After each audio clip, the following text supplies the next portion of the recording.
तो जैसा कि हमने लास्ट एपिसोड के अंदर देखा था, जो शू भाई होता है वो 7 सर वाला जो मॉन्स्टर होता है उसकी तरफ बढ़ने लगता है और उसकी तरफ बढ़ते हुए बोलता है कि मैं इसके सर को ही काटूंगा। और अब इतना बोलते के साथ ही जो शू भाई होता है वो अपना एक पावरफुल अटैक जो होता है वो बनाने लगता है और अपने पावरफुल अटैक को बनाते हुए चिल्लाकर बोलता है कि हेल के अंदर जाने के लिए तैयार हो जाओ। और अब इतना बोलते के साथ ही जो शू भाई होता है वो सीधे उस मॉन्स्टर का जो बीच वाला सर होता है उसके ऊपर ही जाकर अटैक को कर देता है, जिसका ना वो मॉन्स्टर जो होता है वो भी दर्द के मारे चिल्लाने लगता है। चिल्लाते हुए बोलता है कि बास्टर्ड बेवकूफ़ इंसान, मैं तुम्हें इसके लिए माफ़ नहीं करूँगा। और उसके इतना बोलते के साथ ही शू भाई जो होता है वो वापस से उस मॉन्स्टर के ऊपर से छलांग लगा देता है। जो देखकर नीकिंग जो होता है वो शू भाई से बोलता है कि शू भाई तुमने सही कहा था, जो इसका बीच वाला सर है वही इसकी वीकनेस है, क्योंकि अटैक करने के कारण इसकी पावर कम हो चुकी है। इसीलिए यही तुम्हारे पास में सबसे बेस्ट टाइम है, इसके ऊपर अटैक करके इसे ख़त्म कर दो। और अब नीकिंग की इस बात को सुनते के साथ ही शू भाई जो होता है वो एक पावरफुल अटैक जो होता है वो बनाकर सीधे उस मॉन्स्टर के सारों सरों के ऊपर करते हुए बोलता है कि ठीक है, तो टाइम आ चुका है अब इसके सरों को काटने का।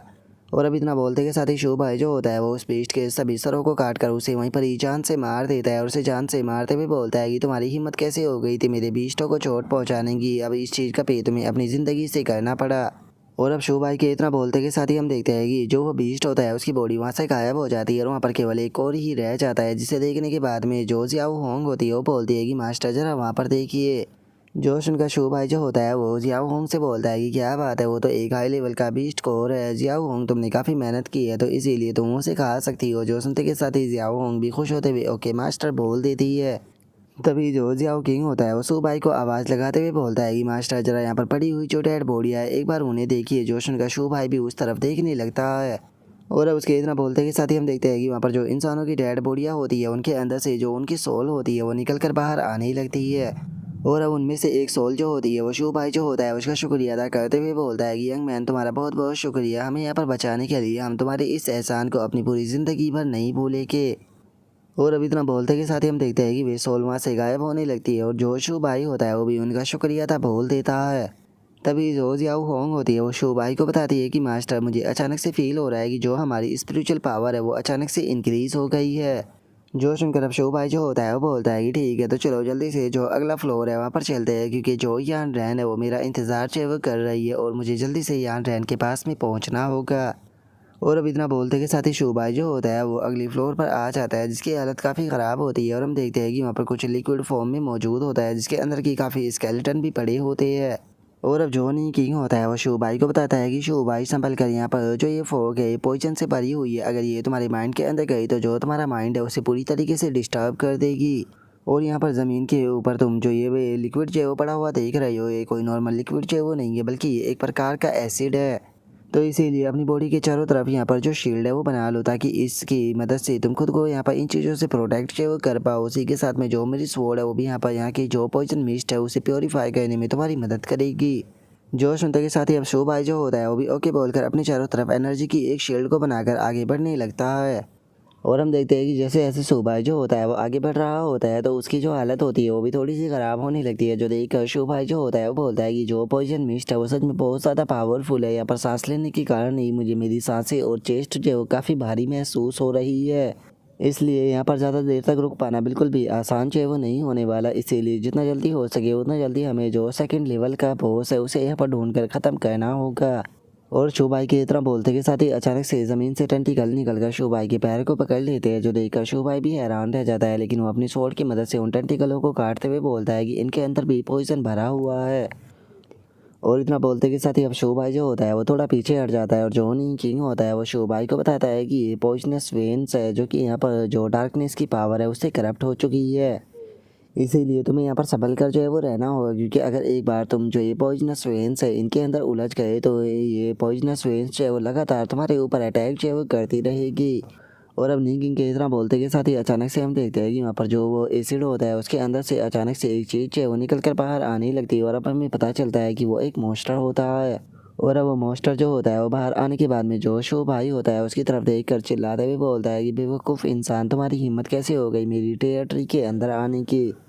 और अब उस मॉन्स्टर की इतना बोलते के साथ ही हमें इसके बारे में बताया जाता है कि ये टावर ऑफ बेबिल का सेकंड फ्लोर का गार्डियन बीस्ट है, जिसका नाम की giant poisonous man eating tree है। और अब जो वो बॉस होता है वो चिल्लाते हुए जो शो भाई होता है उसे बोलता है कि आज मैं यहाँ पर जो तुम्हारी बॉडी है उसके अंदर से सारे न्यूट्रिशन को एब्सॉर्ब करने के बाद में यहाँ पर जो ये स्वॉम्प है उसके अंदर तुम्हारी बॉडी को मर्ज कर दूंगा। जो सुनते के साथ ही अब शो भाई जो होता है वो अपनी जो शॉर्ट होती है उसे निकाल लेता है और अपनी शॉर्ट को निकालते हुए बोलता है कि मुझे कोई फ़र्क नहीं पड़ता कि तुम क्या हो या फिर तुम कितने ज़्यादा पावरफुल हो, लेकिन तुम मुझे यहाँ पर नहीं रोक पाओगे। और अब शू भाई के इतना बोलते के साथ ही हम देखते हैं कि वो बॉस जो होता है वो शू भाई के ऊपर अपनी वेन्स से अटैक कर देता है, लेकिन जो शू भाई होता है वो अपनी स्वॉर्ड की मदद से जो उसकी वेन्स होती है उन्हें काटते हुए आगे बढ़ते हुए बोलता है कि जो तुम्हारी पॉइजनस वेन्स है वो भी यहाँ पर मुझे नहीं रोक पाएगी। मैं यहाँ पर डायरेक्टली जो तुम्हारी बॉडी है उसे ही डिस्ट्रॉय जो है वो करने वाला हूँ। अगर एक बार तुम्हारी जो फिजिकल बॉडी है वो डिस्ट्रॉय हो गई तो तुम भी यहाँ पर ख़त्म हो जाओगे।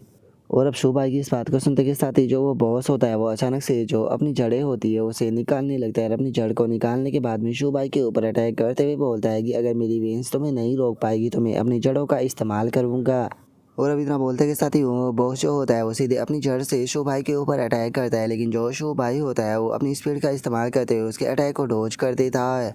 जिस कारण हम देखते हैं कि जो लिक्विड होता है वो काफ़ी ज़्यादा मात्रा में शू भाई की तरफ जाने लगता है। लेकिन तभी शू भाई जो होता है वो अपना एक स्लैश जो होता है वो सीधे उस बॉस की तरफ कर देता है, जो कि उस लिक्विड को चीरते हुए सीधे जो वो बॉस होता है उसकी तरफ आने लगता है। और जो शू भाई होता है वो उसे बोलता है कि अब तुम देखते जाओ कि जो मेरा सिंगल स्वॉर्ड अटैक है वो किस तरीके से यहाँ पर तुम्हें दो भागों में बांटता है। और उसके इतना बोलते के साथ ही अचानक से हम देखते हैं कि एक एसिड जो होता है वो शू भाई का जो अटैक होता है उसे ब्लॉक जो है वो कर देता है और उसके बाद में वो एसिड से शू भाई के ऊपर ही अटैक करने लगता है। जो देखकर शू भाई जो होता है वो भी उस एसिड को डिस्ट्रॉय करते हुए बोलता है कि वो तो जो यहाँ पर तुम्हारी बोन्स है वो भी यहाँ पर जो एसिड है उसका इस्तेमाल कर सकती है। और इतना बोलकर शू भाई का ध्यान जो होता है वो अपनी शील्ड के ऊपर जाता है जो कि धीरे धीरे टूट रही होती है, जिसे देखकर शू भाई जो होता है वो बोलता है कि अगर ऐसे ही चलता रहा तो जो बैरियर है वो इस एसिड के कारण डिस्ट्रॉय हो जाएगा, इसीलिए मुझे और जल्दी करनी होगी।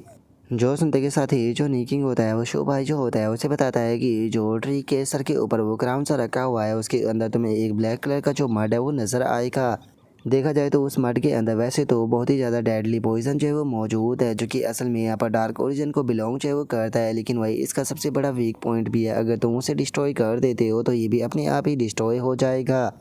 और अब नीकिंग की इस बात को सुनते के साथ ही वो बॉस मॉन्स्टर जो होता है वो चिल्लाते हुए बोलता है कि क्या तुम लोग जो हो यहाँ पर मेरे कोर को डिस्ट्रॉय करने के बारे में बात कर रहे हो, लगता है कि तुम मेरे हाथों से मरना चाहते हो। और अब इतना बोलते के साथ ही वो बॉस जो होता है वो अपने जो वेन्स और जो जड़ें होती है उन्हें सीधे जो शू भाई होता है उसके चारों तरफ जो है वो फैलाने लगता है, जिसके कारण अचानक से हम देखते हैं कि वहाँ पर जो पॉइजन मिस्ट होती है वो भी बढ़ने लगती है।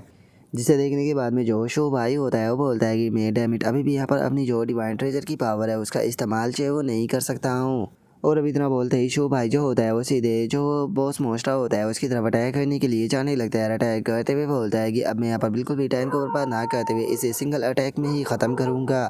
जो सुनकर वो बॉस जो होता है वो भी अपनी जड़ों को शो भाई की तरफ शूट करते हुए बोलता है कि जल्दी से ज़मीन पर आओ। और इतना बोलते के साथ ही वो अचानक से अपनी जड़ों से शो भाई को पकड़ लेता है, जो देखकर शो भाई जो होता है वो बोलता है कि डैमेट ये कितना शर्मनाक है। और अब शो भाई के इतना बोलते के साथ ही वो बॉस मॉन्स्टर जो होता है वो अपना जो एसिड अटैक होता है उसे बनाने लगता है और उसे बनाकर हंसते हुए बोलता है कि तुम्हारे पास में जो कुछ भी है मैं वो सभी का सभी एब्सॉर्ब जो है वो कर लूँगा। और अब उस बॉस की इस बात को सुनते के साथ ही शू भाई जो होता है वो चिल्लाते हुए जो वो बॉस होता है उससे बोलता है कि क्या तुम्हें ऐसा लगता है कि तुम मुझे यहाँ पर ट्रैप कर कर रख सकते हो। और इतना बोलते के साथ ही शू भाई जो होता है वो होली किलिन की पावर का इस्तेमाल करते हुए जो वे जड़ें होती है उनसे आज़ाद हो जाता है और अपने अटैक को तैयार करते हुए सीधे जो वो बॉस मोस्टा होता है उसे दो भागों में काट देता है। जो देखकर वो बॉस जो होता है वो चिल्लाते हुए बोलता है कि नहीं, ऐसा नहीं हो सकता, जो ह्यूमन बीइंग है वो मुझे नहीं हरा सकते। और अब इतना बोलते के साथ ही हम देखते हैं कि एक धमाके के साथ में जो वो बॉस होता है उसकी जो बॉडी होती है वो टुकड़ों में इधर उधर बिखर जाती है, और जिसे देखने के बाद में जो शू भाई होता है वो सुकून की सांस लेते हुए बोलता है कि चलो फाइनली ये हार गया। जो सुनते के साथ ही नी किंग जो होता है वो शू भाई जो होता है उसके पास में आकर उसे बोलता है कि शू भाई अपना जो गार्ड है वो बिल्कुल भी डाउन जो है वो मत करो, क्योंकि मुझे यहाँ पर कुछ गड़बड़ लग रही है। क्योंकि अगर देखा जाए तो यहाँ से जो पॉइजन मिस्ट है वो अभी तक भी डिसअपेयर जो है वो नहीं हुई। जो सुनकर शू भाई भी थोड़ा सा हैरान रह जाता है।